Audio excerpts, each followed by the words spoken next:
我主要係想提高翻小朋友對溜冰嘅興趣，等佢哋個自發性多少少，從而去練習。Hello， 我係嘉文，係西九龍中心 Skywing 嘅溜冰教練。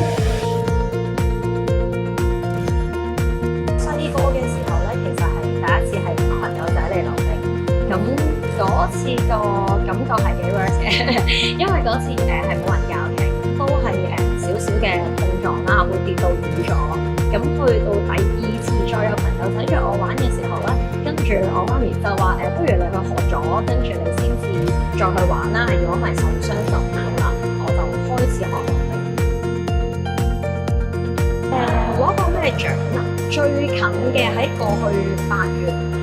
亞洲邀請賽攞咗一個公開雙人滑嘅第1名，跟住仲攞咗個團體賽嘅第1名。如果個人賽嘅話咧，去到15年喺北京邀請賽咧，我都攞咗公開自由滑嘅第1名。記得第一次有學生出去比賽嘅時候，嗰個心情係比我自己第一次比賽係更加緊張，係啦，因為佢唔係你㗎嘛，你控制唔到佢出到去係咩表現，咁變相你一路望住佢，就算係好低級組，你望住佢每行一步，隻腳一路開始震，你都係陪佢飆緊汗。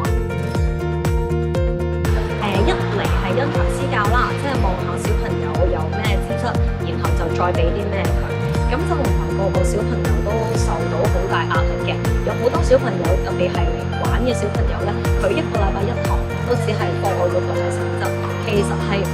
喜歡 hard training 嘅，係啦，所以我哋通常都會以課外活動為主。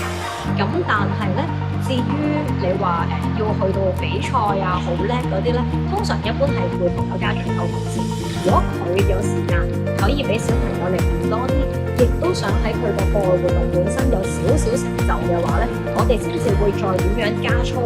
去另外加練習，去幫佢去達到比賽嗰個要求。小朋友個興趣係好緊要，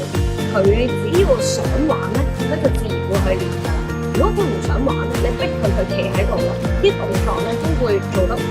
好，可能好枯燥。我主要係想提高翻小朋友對溜冰嘅興趣，等佢哋個自發性多少少，從而去練習。呢一度個地段咧係好方便，